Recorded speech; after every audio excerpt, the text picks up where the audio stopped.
Copyright disclaimer under Section 107 of the Copyright Act 1976. Allowance is made for fair use for purposes such as criticism, comment, news reporting, scholarship, and research. Fair use is a use permitted by copyright statute that might otherwise be infringing. Non-profit, educational or personal use tips the balance in favor of fair use. Harivansh महाराज जी, गुरुदेव भगवान, अगर अपने अधिकार के लिए अपने निजी जनों से ही लड़ना पड़े और हमारे मन में उनके प्रति कोई रोष उत्पन्न हो तो क्या इससे राधा नाम रूपी धन में हानि होगी? मेरा स्वभाव ऐसा है कि मैं किसी को कष्ट में नहीं देख सकता।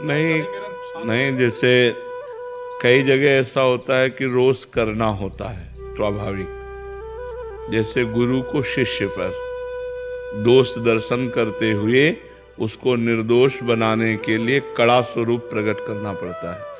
जैसे माता पिता को अपने पुत्र पर उसके दोष को देख करके उसे निर्दोष बनाने के लिए उसे शासन में लेना होता है, ऐसे अधिकारी को अपने अनुयायियों पर, जो उसके नीचे कर्मचारी हैं, उनको काम में लगाने के लिए, निर्दोष काम करने के लिए उनकी प्रमाद स्थिति न बढ़ पावे, इसलिए थोड़ा रोष प्रकट करना होता है।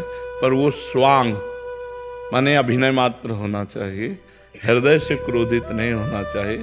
थोड़ी देर के लिए अभिनय हुआ, अभिनय होना चाहिए, ना कि क्रोधित होना चाहिए। क्रोध का अभिनय और क्रोध में अंतर है। निजी जनों से महाराज जी, जैसे कोई जमीन संवाद हो गया या घर परिवार का, उसमें महाराज जी कैसे? हाँ, तो क्रोध का अभिनय करना होगा महाराज जी, लेकिन मैं उनका दिल भी नहीं दुखाना चाहता, मतलब मैं खोना नहीं चाहता हूँ छोटी सी जमीन के लिए या फिर किसी और भी। हाँ, तो छोड़ देना चाहिए, फिर उस विषय को ही छोड़ देना चाहिए कि आपको जो लेना है आप ले लीजिए और शांति से रहिए, आनंद से रहिए। पर कहीं कहीं ऐसा होता है कि अगर ज़्यादा छोड़ते चले जाओ तो आपको ज़्यादा परेशान कर सकते हैं। तो थोड़ा ऐसा भी स्वरूप दिखाना चाहिए कि मतलब मर्यादित जीवन चला जाए। ज़्यादा दया भी ठीक नहीं होती और ज़्यादा कठोरता भी नहीं ठीक होती, तो उचित कठोरता के साथ दया का प्रयोग करें तो अच्छा रहता है। जैसे आप छोड़ दिए, अब अगले पॉइंट पर आपको कृपालु नहीं मानेंगे कि आपने कृपा की, वो अगला कदम उठाएंगे। फिर छोड़ दिया तो फिर अगला कदम उठाएंगे।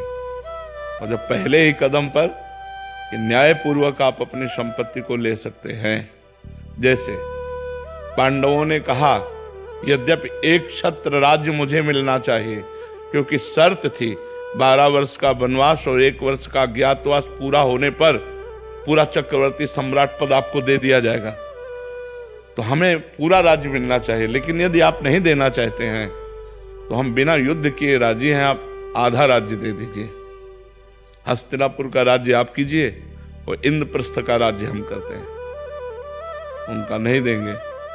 आखिरी में करुणा करके इस बात पर बात आई कि यदि वो 5 गांव दे देंगे तो हम 5 भाई काम चला लेंगे, लेकिन युद्ध नहीं करेंगे।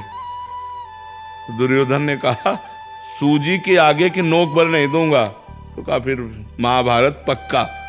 तो भगवान संधि कराने गए थे, लेकिन भगवान की भी बात नहीं मानी। तो जब ऐसी जहां मूर्खता हो वहां फिर ज्यादा दया नहीं दिखानी चाहिए। नहीं, आपका भी परिवार है तो फिर वो फिर परेशानी आ जाएगी। एक मर्यादा तक है, खाओ पियो आनंद से रहो, परिवार के हो या निजी जन हो। इसके बाद मर्यादा से अगर अतिक्रमण, तो फिर ऐसा भी होना चाहिए कि अगर हम बहुत सीधे बन जाएंगे तो बहुत हानि होती है। एक बार एक गांव में सांप बहुत परेशान किए हुए था, कोबरा। नारद जी निकले तो लोगों ने प्रार्थना की। तो नारद जी तो सर्वज्ञ हैं, सब भाषाओं का ज्ञान है। उन्होंने सांप से कहा आज के बाद इस गांव के किसी भी व्यक्ति को काटोगे नहीं। आज्ञा मान ली नारद जी की। तो 2 दिन बाद लौट के आए तो सांप घायल पड़ा था। तो उनका अरे तुम्हारी ये दशा कैसे हुई? बोले आपने करवाई। बोले क्यों? बोले आपने कहा काटना नहीं, तो जो आया ईंटा मार के चला जाता है। बोले फुसकारने को थोड़ी मना किया था, काटो मती, फुसकार मारो लंबी। तो बस काटो मती, फुसकार मारो फुसकार नहीं मारोगे तो तुम्हें घायल कर देंगे लोग। हाँ, फुसकार है, अगला कदम नहीं, तो बस फिर ठीक हो जाएगा। फुसकार की जरूरत होती है। अगर फुसकार की जरूरत ना हो तो आपको लोग बेवकूफ मानेंगे, आपको लोग पागल मानेंगे, आपको आपकी दयालुता और कृपालुता को आपको बुद्धू मानेंगे लोग। संसार का ऐसा क्षेत्र है, इसमें ज्यादा कृपालुता और दयालुता नहीं दिखाई जाती, इसमें धर्म पूर्वक निर्णय किया जाता है।